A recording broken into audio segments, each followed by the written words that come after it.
یکی از اون اسبابی که زنها بیشترین اهل جهنم از زنها هستن همینه که لعنت زیاد میفرستن. ما چه میدونیم که الله تعالی در شبهای قدر، در موقعهای اجابت، در تهجدها به دوستان خودش چه میده؟ یه بزرگی میگه نیمه های شب بلند میشد میگه به خدا اگر حکام و سلاطین بفهمن الله در نیمه های شب تو راز و نیاز خودش چه لذتی گذاشته، با زور شمشیر این رو از ما میگرفت. و باز بعد از عصر معمولا اکابر ما تو مسجد می نشستن، از عصر تا مغرب به یا استغفار یا درود یا تلاوت مشغول می شدن تا این ساعت خاص رو دریابن، از این ساعت خاص درست استفاده کنن. ببینید مثلا ایران خودرو میخواد ثبت نام کنه، همون لحظه ای که سایت ثبت نام باز میشه میبینی همه آمادن که این لحظه خاص از دست نره، زود ثبت نام کنی.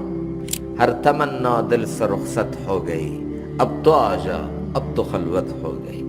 خدای هر تمنای باطل رو، هر تمنای فاسد رو، هر آرزوی قارونی و هر آرزوی فرعونی و هر شهوت و تمنای بد رو، خودخواهی رو از خودم دور کردم. هر تمنا دل سے رخصت ہو گئی، اب تو آجا اب تو خلوت ہو گئی. خدایا حالا دیگه تو بیا، حالا این دل رو برای تو خلوت کردم. بیان این حدیث که ان لربکم فی ایام دهرکم نفحات الا فتعرضوا لها.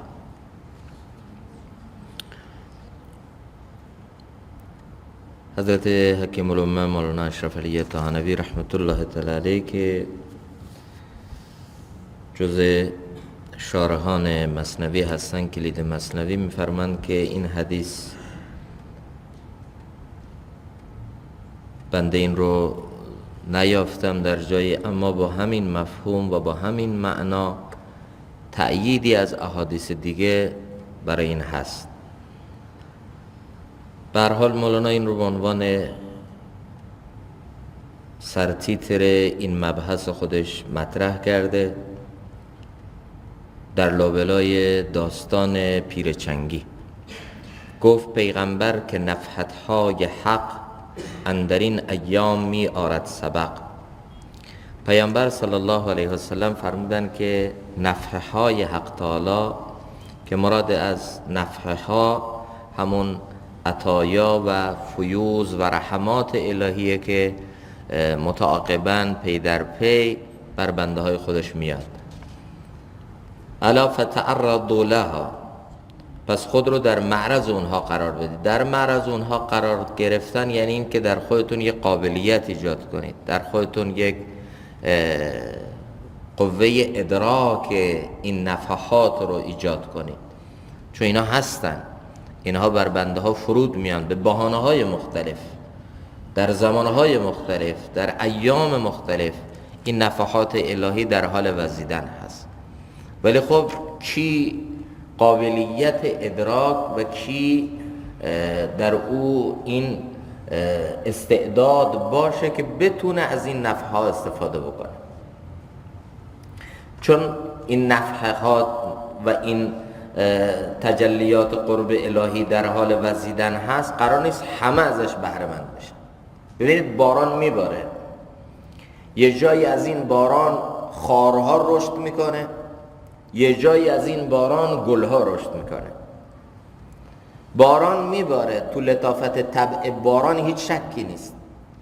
همین باران باعث تری، تازگی، نشاط و قوت میشه برای موجودات زنده. همین باران روی یک لاش و جنازه اگر بباره، متعفنتر و در حقیقت مشمئزتر و بدتر میشه. باران بارانه، اما این باران رو کی دریافت میکنه؟ این باران رو کی میگیره؟ این مهمه. همینطور نفحات قرب الهی، عطایا و فیوز الهی در حال وزیدن هست.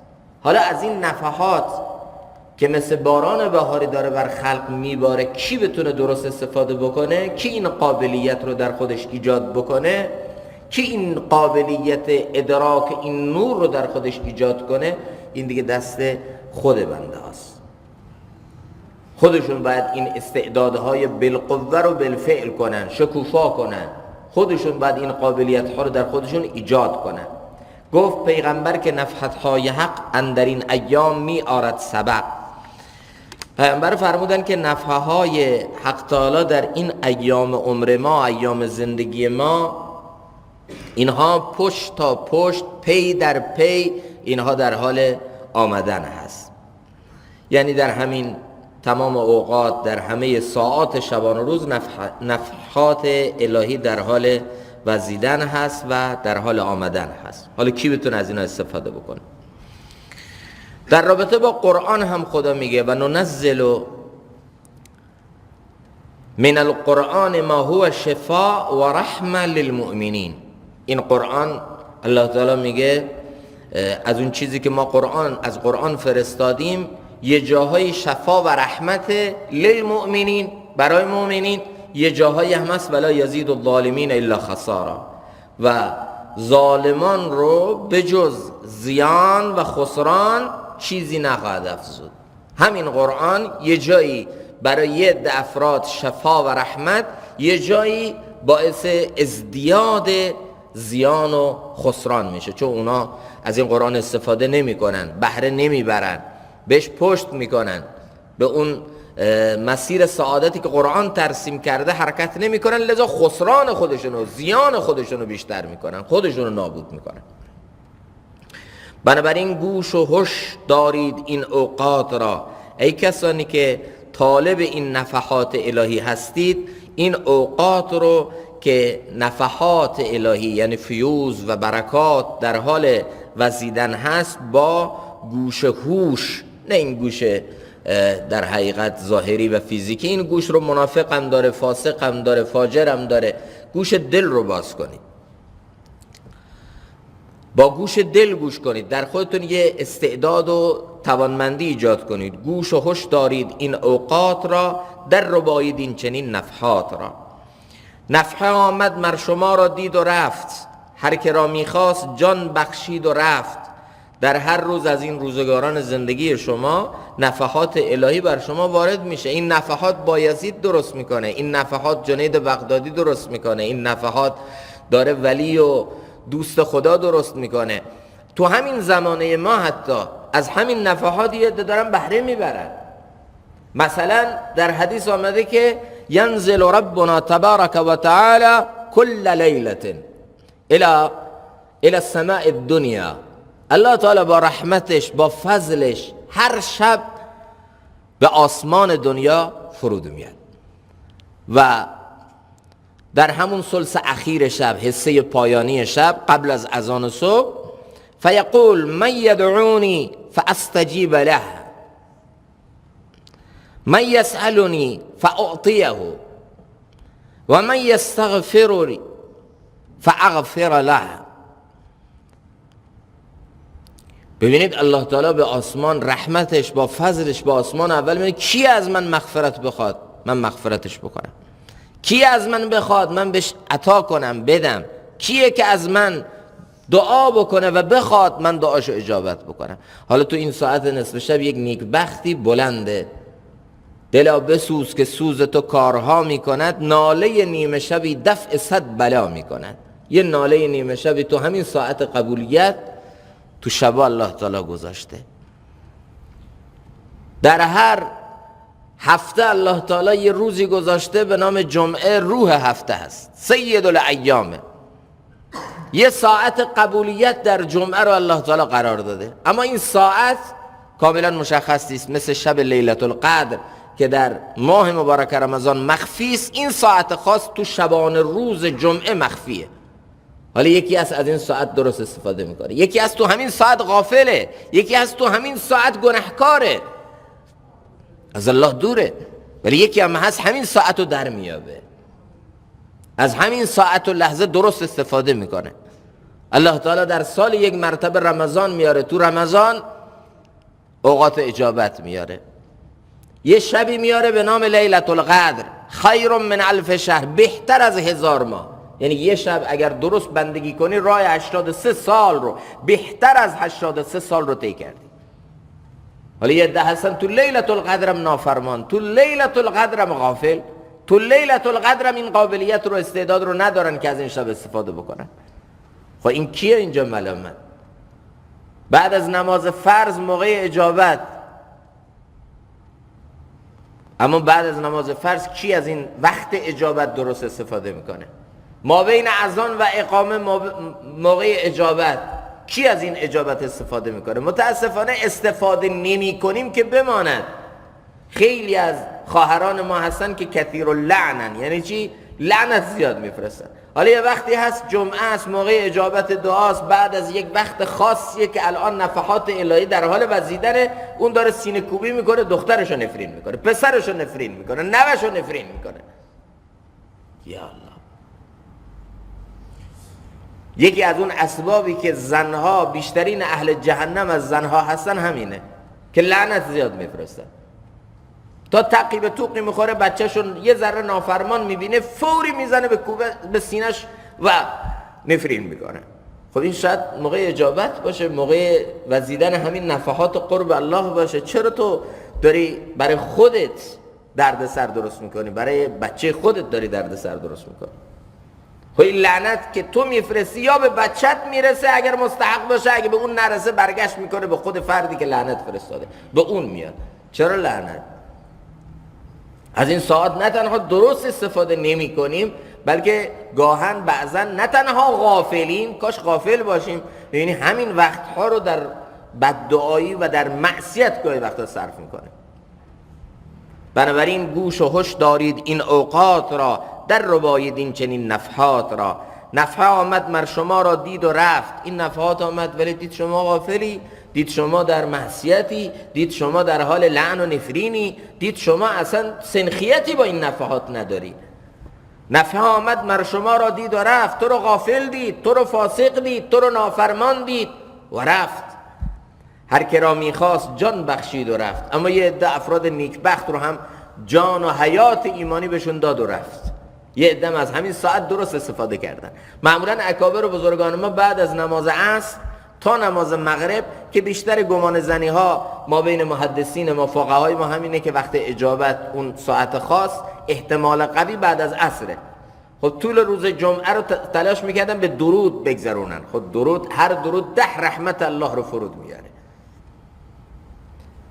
و باز بعد از عصر معمولا اکابر ما تو مسجد می نشستن، از عصر تا مغرب به یا استغفار یا درود یا تلاوت مشغول می شدن تا این ساعت خاص رو دریابن. از این ساعت خاص درست استفاده کنن. ببینید مثلا ایران خودرو میخواد ثبت نام کنه، همون لحظه ای که سایت ثبت نام باز میشه میبینی همه آمادن که این لحظه خاص از دست نره، زود ثبت نام کنی. چطور این لحظه اون برای ماشینی که خودمون میدونیم لحاظ استانداردهای جهانی ماشین رد خارج اصلا اسمش ماشین نیست، ولی خب بنا به شرایط موجود یه نفع مادی داره، هممون نشستیم و منتظر اون لحظه خاص بیاد ازش استفاده کنیم. تو دنیامون خوب زرنگیم، اون لحظه رو از دست ندیم، باشه 2 نصف شب، اما از این لحظه استفاده بشه. اما یعلمون ظاهرا من الحیات الدنیا و هم عن الاخرة هم غافلون. بنده وقتی که بعد از نمازش تموم میشه سر جاش میشینه، ملائکه براش دعا میکنن خدایا بر این رحمت بفرست، الله اینو مغفرت کن. این نماز که تموم میشه شما سر جات نشستی، تا هر مقداری که بعد از نماز سر جای خودت نشستی ملائکه دارن برات دعا میکنن. خب اینا نفحات الهیه، اینا فرجه های الهی داره برای بندش درست میکنه.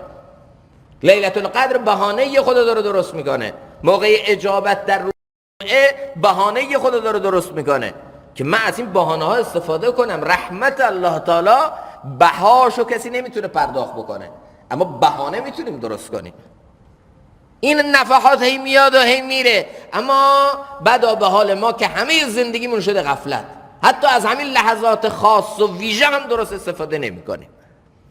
موقع افطار موقع اجابت دعاست، همون دقیقاً موقع افطار میبینی همه خواهرها به آشپزی مشغولن، برادرها هم ماشاءالله به چی بگن قلو رو نمیدونم شعله و فلان بریم از تو بازار خرید کنیم، اونا به خرید تو بازار مشغولن. دقیقاً عین اجابت دعا که اکابر ما اون لحظه اعضای خانواده رو جمع میکردن، شروع میکردن دعا کردن. حضرت استاد ما در همین اعتکافی که خدمتشون بودیم در رمضان، قبل از در حقیقت افطاری 5 دقیقه 10 دقیقه جلوتر همه رو جمع کردن، شروع میکردن دعا ابتهال التجا، موقع دعاست. موقع سحر میشد، غذا که سحری جمع میشد، فوراً استاد اعلان میکردن و بالاسحار هم یستغفرون. صفات بنده های نیک خودش رو خدا اینطور بیان میکنه که اونها در سحرها استغفار میکنن. حضرت میفرمود که وقت خودتون رو در این دهه اخیر رمضان، در این اعتکاف، به هیچی و پوچی صرف نکنید. الان وقت نفحات الهیه، برید در استغفار وقت خودتون رو صرف کنید. فوراً اعلان میکردن. هر شب این گفته حضرت تکرار میشد. بعد اینکه سحری جمع میشد، تو همون بازه زمانی کوتاهی که بود، حالا 10 دقیقه، 10 دقیقه رو 10 دقیقه میفهمیم. به خدا قیمت اون 10 دقیقه های سحری رمضان رو اینایی که تو قبرستان خوابیدن الان میفهمن، که این 10 دقیقه هایی که ما اصلاً هیچ وقعی و هیچ عظمتی براش قائل نبودیم، اینا چقدر میتونست سرنوشت ساز باشه، چقدر میتونست اینها سرنوشت ما رو عوض کنه. کاش ما استفاده میکردیم. سحر موقع اجابت دعاست، موقعی که بنده های نیک خدا در حال استغفارن. من اون لحظه ای که سحری خوردم دارم چیکار میکنم الان؟ خب 5 دقیقه 10 دقیقه الان موقع نفحات قرب الهی استفاده کن، موقع اجابت دعاست. رحمت های الله به آسمان اول آمده، ازش استفاده کن. از این لحظه خاص و ویژه چرا استفاده نمی کنی؟ یه جای دعای صالحینه، یه دعای جمع مؤمنین و مؤمناته. جمعی از مؤمنین و مؤمنات دستا رو بلند کردن، اینجا اجابت میاد. یه دعای صالح گیرت اومده، اینجا بیست آمین بگو، از این استفاده کن. شاید همین لحظه خاص همین لحظه باشه، اما متاسفانه ما اصلا طالب این نیستیم. ما اصلا دنبال این نیستیم. کسی که طالب این باشه، به فکر این باشه، الله تعالی خودش اسباب سازی میکنه میرسه به این، ولی ما نیستیم طالبش. قربان رحمت الله تعالی برم، اگرچه که لیلة القدر تو دهه اخیر رمضان مخفیه، اما یک شب در میون، یه شب بنده‌ام بخوابن استراحت کنن، شبای زوج رو باز شبای فرد بتونن باز بندگی کنن، شب بعد باز بخواب، شب بعد باز دنبال لیلة القدر بگن. فرجه ایجاد میکنه، یعنی به این رحمت های الهی به این طریقه دنبال بهانه بر بنده هاشه که یه جوری فرجه ایجاد کنه، فرصت ایجاد کنه بنده شو ببخشه. نفحه آمد مر شما را دید و رفت. این نفحه تو رمضان آمد تو رو دید و رفت. دید نه این قابلیت نداره. این نفحه الهی تو جمعه آمد و رفت. دید نه این غافله. این نفحه الهی بعد از نماز فرض آمد. دید نه آقا بعد از نماز فرضم تا نمازش تمام شد به موبایلش مشغول شد. این نفحه الهی تو موقع اجابت ها آمد، تهجد آمد، وقت آمد، روز آمد. دید نه آقا اصلا نیست. یکی آمد پیش یه بزرگی گفت مضطرم، بیقرارم، برام دعا کن. اون بزرگ گفت که چون تو مضطر و بیقراری، الان دعای تو اجابت میشه، تو برای من دعا کن. آخه یه وقتایی هست که میبینید تو اوج اضطراری، درهای زمین به سمت بسته شده، الان موقع اجابته، الان ناز تو خدا میکشه، حالا دیگه وقت دعا کردنه، حالا بخوا دیگه. از این فرصت استفاده بکن. مریض دعاش مثل دعای ملائکه اجابت میشه. پدر، ما بین دعای پدر و مادر و عرش خداوندی هیچ حائل و پرده‌ای نیست. پدر مادر دستاتو بلند کن، خوب گریه کن. به خدا اینو ما تجربه کردیم تو زندگی، تو خانواده های مختلف، که یه مادر یه پدر از سوز دل، از عمق وجودش برای بچهش دعا کرده، امروز نه فردا الله تعالی کلا این بچه رو زیر و رو کرده با یه دعای محکم پدر و مادر. بچه ها دنبال این دعا باشن، پدر و مادرام این دعا رو بکنن و بدونن که دعاشون اجابت میشه. اما ما از این فرصت ها استفاده نمی کنیم. چه میدونیم؟ یکی داره به ملاقات یه بنده خاص، ملاقات برادر دینی خودش میره، الله تعالی یه ملائکه ای رو به شکل و هیئت یک انسان جلوی راش میاره. خب این بر منم شاید اتفاق بیفته، یه بار نبوده اتفاق بیفته، یه بار نبی ما خبر داده این اتفاق رو تا ما بفهمیم این نفحات چطوری در حال وزیدنه. اینا ترید، کجا میخوای بری؟ قصد خاصی ندارم، یه برادر دینی دارم فلانجا میخوام به خاطر الله ملاقاتش کنم. حالا اون برادر دینی جلسه دینی داشته یا به هر طریقی به خاطر الله دوستش دارم میخوام برم ملاقاتش کنم. هیچ چیز دیگه ما بین شما نیست، غرضی، مرضی، هدفی، چیزی کنه، هیچ چیز. فقط من به خاطر الله دوستش دارم، الانم دارم میرم که باش ملاقات بکنم. اون ملائکه گفت من بشارتت میدم همونطوری که تو رو به خاطر الله دوست داری الله هم تو رو دوست داره. چه میدونیم تو این ملاقاتی الله گیر بیاد، تو یک دلی شاد کردن الله گیر بیاد، تو یک وقتی، تو یک فرصتی، تو یک عیادت مریض گیر بیاد. استفاده کنیم از این فرصت ها. نفحه آمد مر شما را دید و رفت، هر که را میخواست جان بخشید و رفت. نفحه دیگر رسید آگاه باش. باز این نفحه های جان نواز الهی تمام شدنی نیست، هی داره میاد پیا پی پشت سر هم دیگر. تا از این هم وا نمانی خواجه تاش، تا از این نفحه دیگه هم عقب نمونی ای خواجه تاش. ای بنده خدا مواظب این فیوز الهی باش. جان آتش یافت زو آتش کشی، جان مرده یافت در خود جنبشی. این نفحه ها که میوزه همونطور که در رابطه با قرآن الله تعالی خودش گفت، یه جایی ننزل من القرآن ما هو شفاء و رحمه، شفا و رحمته ولا یزید الظالمین الا خسارا. یه جایی خسرانه، زیان رو بیشتر میکنه برای یه عده افراد، برای ظالمین. برای مؤمنین هم این کار رو میکنه. یعنی قرآن هم جاذبه داره هم دافعه داره. برای یه عده شفا و رحمت، برای یک عده باعث بیشتر شدن وبال و خسران. ان الله یرفع بهذا الكتاب اقواما و یضع به آخرین. با همین قرآن یه عده بلند، یه عده در حقیقت پست و خار میشن. حالا این نفحه ها میوزه اونایی که جان آتش دارن. یعنی چی؟ یعنی اون کسایی که خودبینن، متکبرن، یعنی اون افرادی که مستغنی هستن، یعنی اون افرادی که در خودشون این قابلیت رو پیدا نکردن، با خودبینی، با غرور، با عجب، با تکبر. جان آتش یافت زو آتش کش. جانهایی که تب آتشین داره با اون نفحه اونا بیشتر کشته میشن، اونا بیشتر نابود میشن. اون نفحه هیچ کمکی بهشون نمیکنه، نابودترشون میکنه. خدا نفحه الهی رو آورده دم خونش، حالا در قالب جماعت تبلیغ. نفحه الهی رو آورده دم خونش، حالا گاهی وقتا در قالب یک جلسه دینی خوب، یه دوست صالح. این نفحه الهی گاهی وقتا اومده دم خانش با یه عالم ربانی که تو منطقه شونه. اما این به جایی که بره استفاده بکنه، یعنی همونجا هم داره چیکار میکنه؟ متاسفانه بدگویی، تخطئه، تخریب، غیبت، دلازاری و نه تنها فایده ای ازش حاصل نمیکنه بلکه خسران و وبالی هم گیرش میاد. جان آتش یافت زو آتش کشی. جانهایی که تب آتشین داره، یعنی جانهایی که توشون شعله استکبار، خودبینی، غرور، تکبر، اونا مستغنی هن، اونا نمیخوان اصلاح بشن،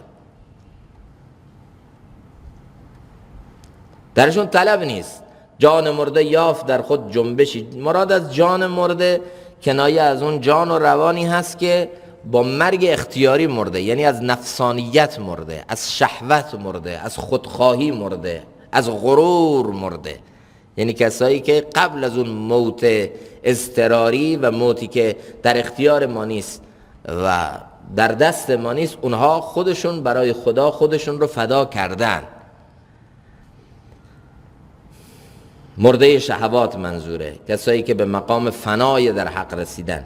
جان مرده یافت در خود جنبشی. اما از این نفحه ها اون کسایی که به این غلبه فناییت رسیدن، به مرگ اختیاری رسیدن، در خودشون یه جنبش و یه حرکت زیبا و قشنگ احساس میکنن. یعنی درونشون پر از زیبایی میشه، درونشون پر از لطف میشه، لذت میشه از این نفحات الهی که در حال وزیدن. ما چه میدونیم که الله تعالی در شبهای قدر، در موقعهای اجابت، در تهجدها به دوستان خودش چه میده؟ یه بزرگی میگه نیمه های شب بلند میشد، میگه به خدا اگر حکام و سلاطین بفهمن الله در نیمه های شب تو راز و نیاز خودش چه لذتی گذاشته، با زور شمشیر این رو از ما میگرفت.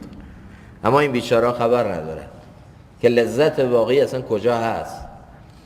تازگی و جنبش توباست این، همچو جنبش های حیوان نیست این چیزی که من میگم، اون لطافت و اون جنبشی که در روح یک مؤمن از این نفحات الهی میاد، مثل جنبش توباست، بسیار لذت بخش، پاک، پاکیزه، بهتر و پر لطف.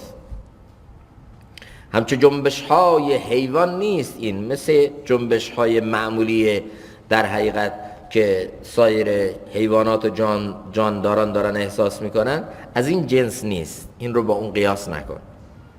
گر در افتد در زمین و آسمان، زهرشان آب گردد در زمان. از اون جنبشی که در درون دوستان خدا میاد در اثر این نفحات قرب الهی، اگر ذره‌ای به زمین و آسمان بیاد، اینها در حقیقت زهره اونها آب میشه. اینا تاب و توان اینو نه، کوه تور نتونست اینو تحمل کنه با همه عظمتش. یعنی این نفحات انقدر قوی الفعلن و انقدر تأثیرشون تأثیر عمیقی هست. خود زبیم این دم بی منتها، باز خوان فابین ان یحملنها.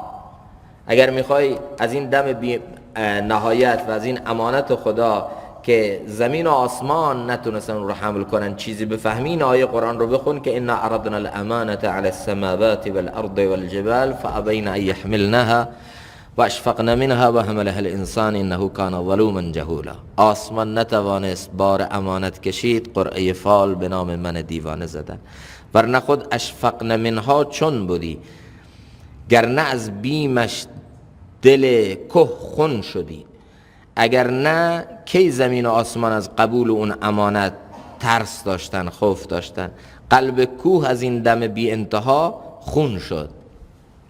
دوش دیگر لون این میداد دست، لقمه در آمد ره ببست.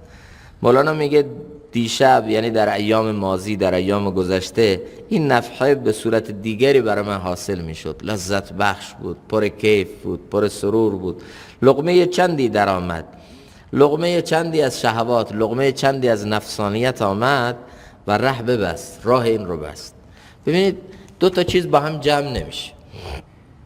اگر ما میخوایم از این لطافت نفحات الهی بهره‌مند بشیم و اگر ما میخوایم از این نفحات لذت واقعی رو بفهمیم، باید خودمون رو از در حقیقت لوث گندگی و بدی پاک کنیم. یکی کی میتونه از مرغ لذت ببره؟ یه مرغ سرخ کرده خوب، کسی که اول بدنش رو از هر نوع عفونت و از هر نوع ویروس گندگی پاک کرده باشه. و نه یه انسانی که مریضه، خب عفونت داره بدنش، حالت تعو داره، اگر به این بهترین خوراکی دنیا رو بیاری نمیتونه لذت ببره.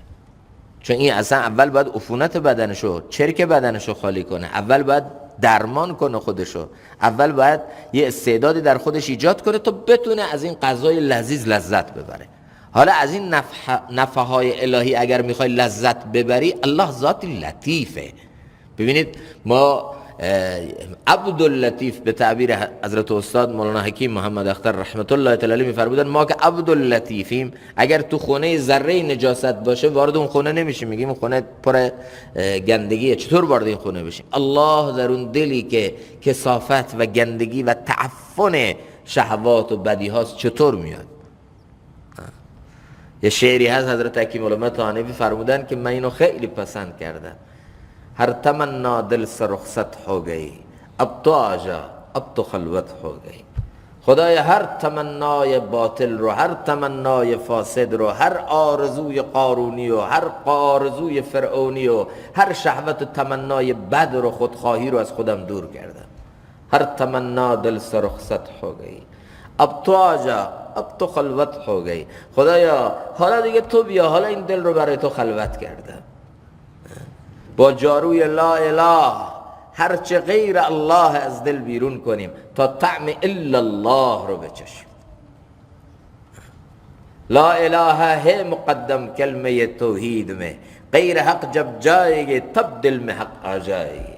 لا اله رو اول مقدم کرده خدا، با تیغ لا اله هرچه غیر الله از دل بیرون کن، اون موقع طعم الا الله رو میتونی بچشی. ذات لطیف الله در اون دلی که پر از گندگی و کثافت غیر الله چطور میخواد داخل بشه؟ چطور انسان میخواد طعم قرب خدا رو بچشه در حالی که چشمش رو از معصیت حفاظت نمیکنه، شکمش رو از لقمه حرام حفاظت نمیکنه، ذهن و فکرش رو از گناه و فکر گناه و لذت بردن از گناه حفاظت نمیکنه، خودش رو از شهوت حفاظت نمیکنه، اون طرف میخواد حلاوت ایمان رو هم بچشه. اون طرف میخواد لذت قرب خدا رو هم بچشه، این دوتا با هم جمع نمیشه. مولانا میگه در گذشته این نفحه با طریق دیگه‌ای به من حاصل میشد، حقایقی به قلبم میآمد، چند لقمه از این لقمه شهوات و نفسانیت دنیا رو خوردم، غافل شدم و به واسطه اون راه این معانی، راه فهم این اسرار بر من بسته شد. ببینید امام ابو حنیفه رحمت الله تعالی علیه اگر به اون مقام اجتهاد رسیدن، فقاهت رسیدن، به اون رسوخ علمی رسیدن، اینا تنها نتیجه مطالعه محض نبود. اینا نتیجه این بود که امام ابو حنیفه رحمت الله تعالی علیه چندین سال با وضوء نماز عشاء نماز صبح رو می‌خوندن. اینا نتیجه این بود که امام ابو حنیفه یک شب رو صبح می‌کرد با این آیه وامتاز الیوم ایها المجرمون. یه ربانیتی رو در خودش ایجاد کرده بود، یه تعلق رابطه‌ای با الله ایجاد کرده بود، یه سنخیت و مجانست با این نفحات ایجاد کرده بود که الله تعالی دروازه فهم این چیزا رو براش باز کرده. حضرت حکیم الامه طحاوی رحمت الله تعالی علیه یک مرتبه آمدن، خب ملفوظات ایشون، مواعظ ایشون، صحبت‌های ایشون چقدر میتونه باعث بیداری و تحول بشه که خب تمام بزرگان ما در این عصر توصیه میکنن. یه زمانی در کهبند بنده تعلیم میکردم شبها برای مسافرینی که میآمدن صبح میخواستن با حضرت تعلق اصلاحی برقرار کنن، شب اینا برنامه خاصی نداشتن، شب اونجا من یک کتابی تعلیم میکردم. بعدم به حضرت استاد خبر رسید، استاد فرمودن که از ملفوظات و مواعظ حکیم الامه طحاوی بسیار کار قشنگی، شبها دارید اوقات مردم رو پر میکنید و بهشون نیتهای خوب یاد میدید، ولی سعی کنید از مواعظ و گفته های حکیم الامه طحاوی تعلیم کنید شبها. یا حضرت مفتی محمد تقی عثمانی ایشون میفرمایند که من با وجود همه مشغله های علمی به عنوان خوراک روح و به عنوان یه نیاز معنوی همیشه رو سر خودم یکی از مواعظ حکیم الامه طحاوی رو میذارم، صفحاتی از اون رو مطالعه میکنم، بعد میخوابم. این رو یک نیاز میفهمم. یا یک جنبش و نهضت بزرگ مثل دعوت و تبلیغ، مولانا الیاس رحمت الله تعالی علیه میگه من دوست دارم تعلیم از حکیم الامه طحاوی باشه و روش تبلیغ از من باشه، تعلیم از ایشون باشه. که الان اگر نگاه میکنیم به دعوت میبینیم تعلیم‌های دعوت، مواعظ دعوت گرفته شده از مواعظ حضرت حکیم الامه طحاوی هست. خب همین حکیم الامه طحاوی چی داشتن؟ این نور رو از کجا به دست آورده بودن؟ یک مرتبه یکی از علما میگه من دیدم که حضرت حکیم الامه میخواد منبر بره، روز جمعه است. وقتی رفتن رو منبر یک حرفایی گفتن، یه مواعظ، یه صحبت‌هایی کردن که اصلا معلوم میشد اینا در حقیقت یه مسائل بکر و ناب و زیبا که گویا صدای درون و صدای فطرت هست، اصلا بیدار میکنه انسان رو. میگه من رفتم تو اتاق حکیم الامه طحاوی سوال کردم، گفتم قبل از این که حکیم الامه منبر برن چه کتابایی رو مطالعه کردن؟ یکی به من نشون داد، گفت همون میز جلویشون بود، کشوشو نگاه کن توش چیه. میگه باز کردم دیدم یک جلد کلام الله مجید گذاشته، یک کتابچه دعای مناجات مقبول. همین؟ گفت بله. گفتم قبل از منبرش همینا رو؟ گفت بله همینا رو داشته. بعد من فهمیدم که اینا اصلا جای دیگه داره میاد. همین حضرت حکیم الامه طحاوی، من همه اینا رو گفتم به خاطری که مقدمه‌ای بشه برای این داستان. میگه روز آمدن که این خطوط و نامه هایی که از متعلقینشون در کشورها و شهرهای مختلف هست اینا رو جواب بده. مضامین الهامی که الله بر قلب ایشون فرود میاره. ببینید بزرگان ما از این نفحاتش چطور استفاده میکنه و این نفحات چطور بند میاد، گرفته میشه، راهش بسته میشه برای یک بنده. ما نمیدونیم گناه چه کار میکنه. شکوت الی وکی ان سوء حفظی فاوصانی الی ترک المعاصی فان العلم نور من الهی و نور الله لا یعطی لعاصی. میگه پیش استادم وکی من شکایت کردم که نمیتونم، اینا تو ذهنم نمیمونه، اینا در حقیقت اون نور و برکت علم تو وجودم نیست، من اونو حس نمی کنم. میگه استادم به من گفت که وصیت کرد منو به ترک معصیت، گفت با گناه نور علم جمع نمیشه. میخوای حقیقت علم رو به دست بیاری باید خودتو از گناه پاک کنی. حضرت حکیم الامه طحاوی میگه یک روزی میآمدن این خطوط نامه ها رو جواب میدادن. اتفاقا یک روز نامه ها رو برایشون قرائت میکردن، حضرت جواب میدادن، بعد اینا رو مینوشتن. نامه اول خونده شد، حضرت فرمودن یک مکسی کردن، فرمودن بعدی، جواب ندادن. نامه بعدی رو قرائت کردن، حضرت مکسی کرد، فرمودن بعدی. چند تا نامه همینطوری تکرار شد. حضرت گفتن کافیه. هیچ کدوم جواب ندادن، برخلاف معمول. همیشه جواب فوری داده میشد، الان جواب ندادن. چی شد؟ چرا این نامه جواب ندادن؟ حضرت میگه تو همین گیرودار که بر همه سوال شده بود چرا جواب ندادن، بلند شدن رفتن. یه نیم ساعتی بعد 2 مرتبه برگشتن، گفتن نامه ها رو بیارید. حالا نامه ها رو آوردن، شروع کردن به گفتن. بعد طبق هر روز دیدم بله ماشاءالله همون مضامین، همون علوم، همون معارف، همون نکات بکر و ناب، نامه ها رو جواب دادن. یکی از مریدا و متعلقین میگه سوال کرد حضرت چطور شد این اول نامه ها رو جواب ندادید، یه نیم ساعتی نبودید؟ ما میخوایم کونو مع الصادقین، بودن با صادقین همینه که ما ازشون درس بگیریم. چی شد؟ اول اینا رو جواب ندادید، بعدن جواب دادید. حضرت حکیم الامه تانوی میگه من اولی که نامه ها رو شروع کردم جواب دادن، دیدم اون شرح صدر نیست، دیدم اون القاء مضامین نمیشه، دیدم اون نفحات قرب الهی یا به تعبیر الان من نمیتونم ازش استفاده کنم. فهمیدم این نتیجه یه معصیت، یه غفلت، اینا نمیذاره به من برسه. فکر کردم چیه اینا، چه گناهی از من سرزد شده که الله تعالی راه اینا رو به من بسته. من هر روز اینجا می نشستم منتظر بودم الله به قلبم چه میده تا من به خلق الله همونو بدم، اما امروز نیست اونا، چون فتاد از روزن دل آفتاب ختم شد والله اعلم بالصواب. این روزن دل من چرا اون آفتاب الان نمیتابه؟ یه چیزی هست. میگه خوب فکر کردم، یه مرتبه یادم آمد که بله خانمم به من گفته بوده که این مرغا و خروسایی که تو خونه هست من نیستم، اینا رو آب و دونه بدی بعد بری، و من فراموش کردم. این حیوانهای زبون بسته که مسئولیت در حقیقت آب و دون دادن اینها با من بود، ناخواسته از طرف من ظلمی به یه جاندار، ظلمی به یه مخلوق خدا شده بود، و همین ظلم باعث شده بود که چه؟ ناخواسته باعث شده بود که این القاء مضامین بر من بسته بشه. ببینید گناه چی کار میکنه. اینو کی احساس میکنه؟ یکی میگه ما که گناه میکنیم چشم چرانی میکنیم هیچی حس نمیکنیم. نیست بالاتر از سیاهی رنگ. خود دلی که کاملا سیاه شده اگر تو با یه دستی که سیاهه به یه کت سیاه هم بکشی چیزی معلوم نمیشه. نه کثیف نشده، خیلی هم خوبه. با همین دستی که پر آلودگیست بکش به سیاه هستن، بکش به یه لباس سیاه، ولی نه طوری هم نشده.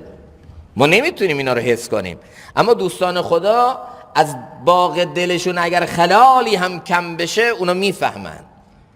الله تعالی این استعداد رو در اونا گذاشته، این قابلیت رو در اونا گذاشته که اینا بتونن اینو درک بکنن. اتفاقا اگر ما یه روز غافل نباشیم تعجب میکنیم چرا اینطوری زندگی کردیم. میگه یک بنده خدایی بود، این رو بردن تو گلستان بیهوش شد، تو گلهای متنوع و زیبا و معطر که بردن بیهوش شد. بعد به برادرش گفتن ما این رو آوردیم اینجا حال هوایی عوض کنیم، بیهوش شد. گفت برید براش یه خورده ببخشید فضله و پهن بیارید بذارید جلو بینیش. این چه کاریه؟ شما بیارید. آوردن، بعد دیدن کم کم کم کم نفس کشید و بله حیات بهش برگرد و بله درست شد. مثلا چطوریه؟ گفت این کارش همینه که تو فضله ها و پهن ها میره اونجا رو تمیز میکنه، پولی میگیره، تمام زندگیش همینطوری داره میگذره، و بویی که از اول زندگی تا حال استشمام کرده و تمام بدنش با او به قول معروف هم تراس شده، این یه دفعه این آوردید تو گلستان اینطور شد، بیهوش شد. حالا یه وقتایی هست ما میگیم خب نه ما چیزمون نشد، چشم چرانی، سیدی مبتذل، دروغ، غیبت، تهمت، ظلم، بدی، نه چیزمون نشد، خیلی ما خوبیم، نه طوریمون نیست، پاک، چشمم صافه، نه کارمون نیست. ما نمیتونیم اینو درک کنیم چون این سیاهی به حدی رسیده که اصلا دیگه حالا در حقیقت بالاتر از اون دیگه رنگی نیست که اینو بتونیم تشخیص بدیم. اما دوستان خدا این رو خوب تشخیص میدن. مولانا میگه دوش دیگر لون این میداد دست. این نفحات در گذشته خیلی خوب با یک شیوهی، با یک رنگ خاصی به من دست میداد. لقمه چندی در آمد ره ببست، لقمه چندی از شهوت، لقمه چندی از نفسانیت آمد راه اینو بست. بحر لقمه گشته لقمانی گرو، حیفه در تو در حقیقت لقمانی وجود داره در تو صفت انسان کاملی وجود داره که تو این رو گرفتار غذاهای نفسانی کردی، گرفتار طعام ظلمانی کردی، از این حکمتهای درون، از این نورانیت درون خودتو محروم کردی به خاطر یه چیزای جزئی. خلق اطفالا جز مست خدا، نیست بالغ جز رهیده از هوا. تو آمدی خودتو با چند لقمه شهوت، با یک گناههای سرسرکی خودتو آلوده کردی و از اون قرب خودتو محروم کردی. بحر لقمه گشته لقمانی گرو، وقت لقمان است ای لقمه برو. بیا به این لقمه شهوت، بیایم به این لقمه نفسانیت بگیم برو، یه چند وقتی ترکش بکنیم تا اون لقمان وجود خودمون رو، اون حکمتهای درون خودمون رو بیدار کنیم. از برای لقمه این خار از کف لقمان برو نارید خار. این خار و این دغدغه ها و این تشویش های الکی دنیا، اینا همه به خاطر چیه؟ برای لقمه که خوردید، لقمه نفسانیت، لقمه شهوت. از کف لقمان برو نارید خار، از پای لقمان روح خودتون بیایید خار وسوسه رو، خار دغدغه های الکی رو در بیارید. در کف او خار و سایش نیز نیست، لیکتان از حرص آن تمیز نیست. در کف پای لقمان روح آدمی خاری فرو میره، ولی شما رو اینطور دچار حرص و آزمندی دنیا شدید که متوجه اون نمیشید، حتی اون خار رو گم کردید کجاست، چطور اونو بخواید در بیارید، چطور اونو بخواید از اونجا بیرون کنید. خاردان آن را که خرما دیده ای. این چیزی که تو الان لذیذ حس میکنی از شهوات، از نفسانیت ها حس میکنی خرماست، لذیذ، اون واقعا خرما نیست، اون خاره. تو خرمای واقعی رو هنوز نچشیدی. تو اگر طعم قرب الله رو بچشی، حلاوت همکلامی با الله رو بچشی، مثل سلطان ابراهیم بن ادهم حاضری مملکت ها رو فدا کنی و این طعم قرب رو به دست بیاری، ولی تو هنوز نچشیدی این رو. چیزایی رو اسمشو گذاشتی لذت، چیزایی رو اسمشو گذاشتی خوشی، چیزایی اسمشو گذاشتی عشق که اصلا اون فسقه و اصلا لذت واقعی توش نیست، چون ندیدی حس میکنی همینا لذت. خاردان آن را که خرما دیده ای، زان که بس نانکور و بس نادیده ای. چرا که تو خیلی ناسپاسی و خیلی فرومایه و فاقد بصیرتی، نمیتونی این رو درک بکنی. در اثر غلبه حرص خار رو از خرما تشخیص نمیدی. گاهی وقت هست انسان انقدر گناه روی گناه میکنه که منکر رو معروف میبینه، بدی رو خوبی میبینه، شر رو خیر میبینه، یعنی اصلا همه چیزش عوض میشه. یه داستان رو میارن که فردی تو هندوستان میرفت، همش دزدی میکرد. چند دفعه اینو پلیس گرفتن، دیدن نه آقا این اصلا دست بردار نیست. نهایتا پادشاه گفت که اینو بگیرید، روی الاغی صورتشو سیاه کنید، چپه سوارش کنید، بچه ها رو پشت سرش بفرستید، دست بزنن، کف بزنن، اینو با همین حالت، با همین رسوایی از شهر بیرون کنید. گفتن خوبه، شاید دست از این کارش برداره. بعد که برگشت به مملکت خودش، گفتن چه خبر اونجا چطور بود، هندوستان رو چطور دیدی؟ عجیب جاییه، باغ داره، انگور داره مجانی، خرسواری مجانی، استقبال بچه ها تا بیرون از شهر مجانی. والله ما رو شرمنده کردن، عزت روی عزت. حالا ببینید یه انسانی که به قول معروف نمیخواد حقیقت رو بفهمه، ذلت رو داره عزت میبینه، بدی رو داره خوبی میبینه. همه جلوی من بلند میشن، خب آقا جلوی مار هم همه بلند میشن. یه ماری از دم در ول کن ببین تمام همین جمعیت جلوش بلند میشه، بعد مار یقه راست کنه بگه واه واه من چه شخصیتیم، چقدر تو این جامعه به من احترام میذارم، ببین همه جلوی من بلند. بابا اینا از شر تو بلند شدن. یه وقتی از طرف از بس شر داره، بدی داره، مردم احترامشو میذارن، مردم مجبور میشن باهاش تودد کنن، یعنی به زور خودشون رو وادار به محبت کنن. اون طرف یقه راست میکنه ببین به من دارن احترام میذارن. بابا این احترام به تو نیست، احترام به شر توه، از شر تو دارن خودشون رو حفظ میکنن. این همینو عزت میبینه، این همینو احترام میبینه. حالا که جلو مارم ملت بلند میشن، اما نه به خاطر احترامش، به خاطر شرش. یکی از نشانه های آخر زمان همینه، اکرم الرجل مخافت شره، یعنی یه فردی رو اکرامش میکنن، محبتش میکنن به خاطر شرش، بدیش.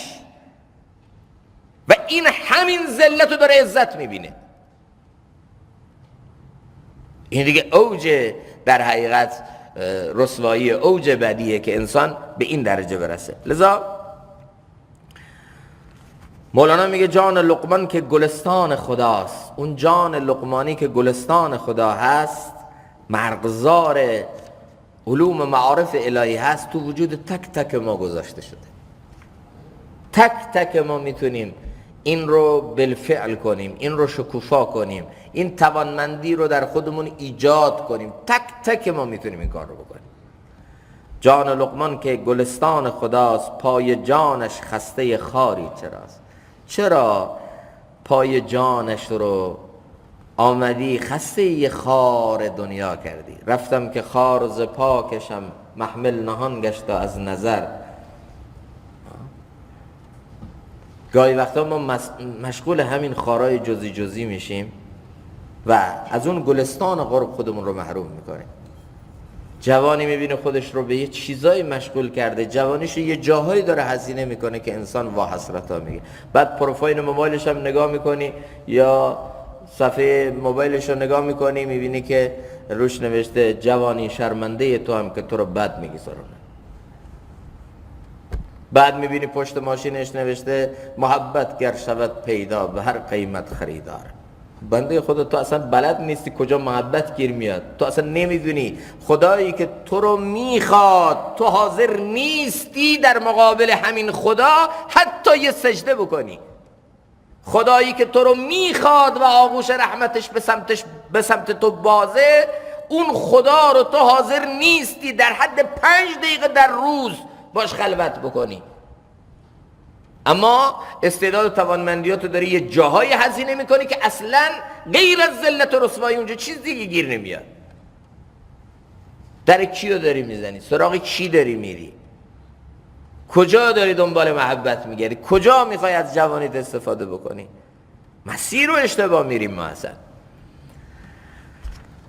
جان لقمان که گلستان خداست، پای جانش خسته خاری چراست. چرا خودتو خسته یه خار کردی؟ چرا خودتو خسته یک شهوت و یک لذت گذرای دنیا کردی؟ کافیه الله تعالی به ما توفیق عمل بده. مولانا جلوتر راهکارهایی میگه برای اینکه ما بتونیم این قابلیت و این استعداد رو برای ادراک این نفحات در خودمون ایجاد کنیم. انشالله اگر حیات و بقایی بود در هفته آینده انشالله خدمت عزیزان خواهیم بود. انشالله درودی بخونیم.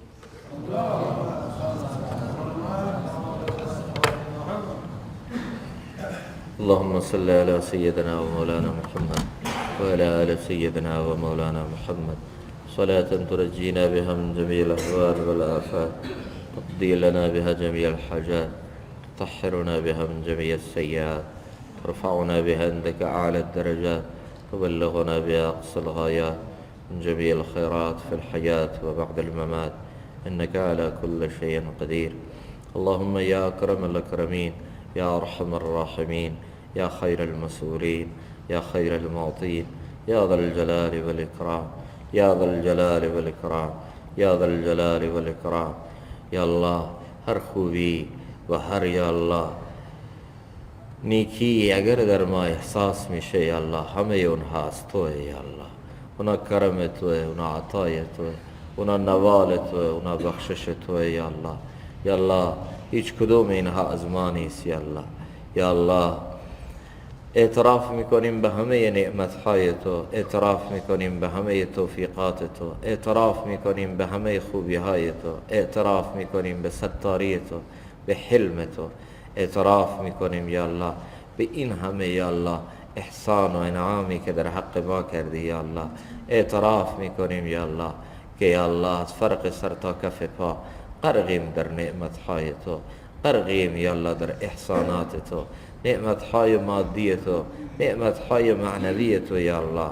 یا الله اگر یا الله از اول عمر تا آخر عمر ما سر به سجده بگذاریم یا الله، نمیتونیم حتی شکر این را ادا کنیم یا الله که تونستیم مشرف به ایمان و اسلام بشیم یا الله. قرآن در دست ما باشه یا الله. یا الله اگر تا پایان عمر سر به سجده بگذاریم نمیتونیم یا الله حق این را ادا کنیم که اهل سنت و الجماعه هستیم یا الله، پیرو سنت نبی و جماعت صحابه کرام رضوان الله علیهم اجمعین شدیم یا الله. یا الله اگر تا آخر عمر یا الله سر به سجده در آستان تو بگذاریم نمیتونیم حق این رو ادا کنیم یا الله. تو مسلک خوبی مثل دیوبند یا الله به ما نشون دادی یا الله که میتونیم چشم بسته یا الله میتونیم با اعتماد یا الله پشت سر این اکابر بریم یا الله و یا الله سبیل منیبین رو یا الله و صراط منعم علیهم رو یا الله با علماء دیوبند تو به ما نشون دادی یا الله و تبع سبیل من اناب الی یا الله منیبین زمان رو تو به ما نصیب کردی یا الله منعم علیهم زمان رو که معیار صراط مستقیما یا الله تو به ما نشون دادی یا الله. یا الله وقتی ملفوظات این بزرگان رو میخونیم زندگی نامه این بزرگان رو میخونیم در مقابل شاگردان این بزرگان یا الله زانوی تلمذ میزنیم یا الله. یا الله میگیم چقدر احسانت و فضل تو که راه رو برای ما هموار کردی سبیل هست صراط هست یا الله تو با دیوبند همه چیز رو به ما عنایت کردی ربا. یا الله اگر ما تا آخر عمر سر به آستان تو بگذاریم و سر بلند نکنیم یا الله حق اساتید بزرگی حق اساتید خوبی که به ما عنایت کردی یا الله نمیتونیم حق اینها رو ادا کنیم یا الله. یا الله این هم عطای تو اگر ما نتونستیم بهره ببریم ما نتونستیم یا الله استفاده کنیم یا الله اما تو بهترین استادها رو یا الله امثال مولانا محمد عمر سربازی حضرت مولانا حکیم محمد اختر یا الله رحمت الله تعالی علیه حضرت مفتی محمد قاسم قاسمی حفظ الله رو الله تو اینطور بهترین اساتید رو به ما نصیب کردی یا الله. الله اینا همه کرم تو ہے اینا همه نوال تو ہے یا الله اینا همه احسان تو ہے یا الله تو بر ما کم نگذاشتی یا الله تو همه چیز به ما دادی یا الله. اعتراف میکنیم خوبی ها اعتراف میکنیم به همه شرارت خباثت گندگی بدی نفس خودمون یا الله. اے اللہ یا رب نفس شیطان دونوں نے مل کر رہائی کیا ہے مجھ کو تباہ اے میرے مولا میری مدد کر چاہتا ہوں میں تیری پناہ. اللہ دشمنی مثل ابلیس دشمنی مثل نفس قدار و شوب یا اللہ. یا اللہ نفسی کے یا اللہ ابلیس رو عزازیل کرد نفسی که با تکبر و غرور و حسد یا الله عزازیل رو رانده درگاه الله کرد. کسی که یا الله نفسی که باعث شد یا الله طاووس الملائکه یا الله یا الله مظهر صفت مضلت و رانده و رجیم درگاه تو بشه یا الله. این نفس بد این نفس شوم این نفس پر از بدی این نفس پر از حسد این نفس پر از کینه و عداوت این نفس پر از رضا این نفسی که یا الله شیطان رو شیطان کرد همین نفس کرد یا الله. این نفسی که یا الله اعدا عدو یا الله سرسخت ترین دشمن هاست یا الله. نفسی که یا الله اگر اخلاص هم از او میبینیم باید به او شک کنیم تو اخلاص او هم ریا هست تو تواضع او هم تکبره و یا الله نفسی که یا الله یا رب هر روز به یک شکلی به یک طریقی یا الله بیخواد رهزن راه ما بشه بیخواد ما بین ما و تو پرده و حجاب بشه. الله از این نفس شوم و بد یا الله که سرسخت ترین دشمن هاست از این نفسی که یا الله بلعم باور مستجاب دعوه یا الله ولی دوران کسی که یا الله در زمانه خودش سالیان سال او رو به عنوان ولی و دوست تو شناخته اما این نفس او رو تباه کرد یا الله. و تو گفتی فمثله کمثل الکلب. الله رنده درگاه تو شد با این نفس یا الله خدمت دین تو رو میکرد مستجاب دعوه بود یا الله اما همه استدراج بود یا الله. بلند شد بالا رفت بلند شد بالا رفت و از اون بالا یا الله به پستی ها و ذلت ها افتاد یا الله. الله از استدراج به تو پناه میبریم یا الله از این که بر باطل باشیم و به ظاهر پیشرفت های بیاد و یا الله در این پیشرفتان ناراضگی تو باشه سخط تو باشه گرفت تو باشه الله به تو پناه میبریم. الله به تو پناه میبریم از اون نوع پیشرفتی که ابلیس کرد، از اون نوع پیشرفتی که بلعام بن باور کرد. الله، اگر کسی با گناه، اگر کسی با رذائل درون پیشرفت کنه یا الله، این نشانه سخط و ناراضگی تو یا الله. الله ما رو از استدراج حفظ کن، الله ما رو از استدراج حفظ کن، الله ما رو از استدراج حفظ کن یا الله. الله تو خودت موی پیشانی ما رو بگیر، الله ما رو کشان کشان، الله تو ببر، تو وصل کن، الله طرفت العین یا رب یا رب. تا حال هرچه داریم از تو داریم، هرچه هست ستاری توه، هرچه هست حلم توه، هرچه هست کرم توه، هرچه هست نوال توه، هرچه هست عطای توه. اللهم انا نعوذ بك من زوال نعمتك، اللهم انا نعوذ بك من زوال نعمتك وتحول عافيتك وفجاءة نقمتك وجميع سخطك. اللهم انا نعوذ بك من الحور بعد القول. الله تو فرعون رو 400 سال حکومت دادی، سردردم نشد یا الله. یا الله کمترین درد دنیا رو تحمل نکرد، کمترین یا الله سختی دنیا رو نچشید، اما به یک بار خودش رو در قرقاب دید و اون موقع گفت من ایمان آوردم که جبرئیل مشتی گل از ته دریا بلند کرد، به دهانش کوبید. گفت روزی که خدا بر تخت شاهی به تو مهلت داد، اون روز کجا بودی؟ الله از این که به یک بار سخط تو بیاد، به یک بار گرفت تو بیاد. یا الله ما بلند باشیم و احساس کنیم تو بلندی ها هستیم و از بلندی ها ما رو ول کنی. الله به تو پناه میبریم یا الله. اگر مالیه، اگر اولادیه، اگر عزتیه، اگر آبرویه، الله از توه یا الله. ما بر خود قره نیستیم یا الله، اینا همه عطای تو و نوال توه.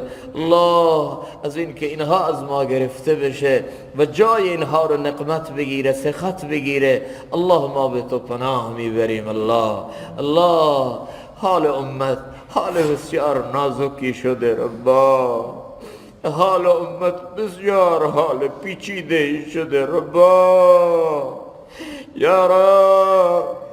یا الله حال امت حال پیچیده شده ربا یا رب. تو داری مستکبرین عالم رو رسوا میکنی، رسوا کن. تو داری مستکبرین عالم رو پوزه اونها رو به خاک میمالی، به خاک بما. تو داری شعارهای دروغینی که یک عده میگفتن از دموکراسی، از حقوق بشر، یا الله پوشالی و دروغ بودن اینها رو داری نشون میدی. الله اینها رو رسوا کن با شعارهای عوام فریبانه اونها، با تبلیغات اونها، یا الله با همه عوام فریبی اونها. الله اینها رو رسوا کن، الله اینها رو به آرزوهای اینها نرسان. الله هر کس برای دین تو، برای اعلای کلمه تو، برای احیای دین تو، الله برای بلند شدن کتاب و سنت یا الله داره تلاش میکنه، الله موفق کن، الله منصور کن، الله موانع رو بردار، الله تسهیل خیر کن، الله تسدید شر کن. الله تو فهم بده، حکمت بده، بصیرت بده، سعی صدر بده، حلم بده. الله تو راهنمایی کن یا الله، الله تو راهنمایی کن یا الله. الله تو بر اولویت های عصر ما، نیازهای مبرم زمان ما، الله ما رو آگاه کن یا الله. تو تربیت کن، تو ادب بده، تو راهنمایی کن، تو معلم باش، تو موی پیشانی رو بگی، تو بکش، تو ببر، تو ما رو بفهمان یا الله. تو معلم انبیا و اولیایی، تو عصا کش دوستان خودت هستی ربا. الله یا الله اگر تو نصرت و مددت از انبیا هم برداشته بشه، انبیا هم کیچ سر در گم میشن. الله ما رو در این عصر فتنه ها تنها نگذار. حسبنا الله و نعم الوکیل، حسبنا الله و نعم الوکیل، حسبنا الله و نعم الوکیل. ولا حول ولا قوة إلا بك، لا ملجأ ولا منجأ منك إلا إليك يا ذا الجلال والإكرام. الله ما رو تا آخرین حد ولایت و دوستی خودت، ولایت صدیقین همراه با عافیت برسان یا الله. الله صلح و ثبات و امنیت پایدار رو به افغانستان بیار یا الله. یک حکومت فراگیر، انس و الفت و مودت ما بین اقشار مختلف جامعه و اقوام مختلف تو ایجاد کن یا الله. با ظرفیت اسلام، کتاب و سنت یا الله این ملت رو ید واحد بفرما یا الله. الله اینها رو وسیله عزت، شوکت و وسیله اقتدار امت در اطراف و اکناف عالم بفرما یا الله. الله به اینها سعی صبر بده یا الله. الله از جنگ های داخلی، از برادر کشی ها، الله ملت افغانستان رو الله حفظ کن، الله حفظ کن، الله حفظ کن. الله به برادران و خواهران ما یا الله چندین دهه هست یا الله اینا در رنج هم، در مصیبت هم، در سختی هم. الله هزاران شهید دادن. الله یا رب این ملت رو سر پا کن یا الله، این ملت رو سر پا کن یا الله، این ملت رو سر پا کن یا الله. و تمام اون کسایی که نمیخوان این ملت منافع اونها حفظ بشه، زیر ساخت های یا الله این کشور درست بشه اقتصادی و فرهنگی، الله اونها رو به آرزوهای اونها نرسان. اللهم یا خیر الماکرین، اللهم یا خیر الماکرین، اللهم یا خیر الماکرین. یا الله تو خودت در مقابل کید و مکر اعدا و دشمنان اللهم تو رو جلو میکنیم و پیش میکنیم. اللهم انا نجعلك فی نحورهم و نعوذ بك من شرورهم. اللهم اکفنا شرهم بما شئت یا ذا الجلال والاکرام.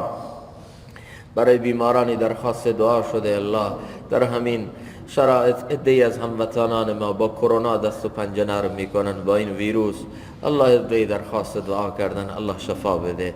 الله اینایی که گرفتار نشدن به این ویروس الله حفاظت کن، الله نجات بده یا الله.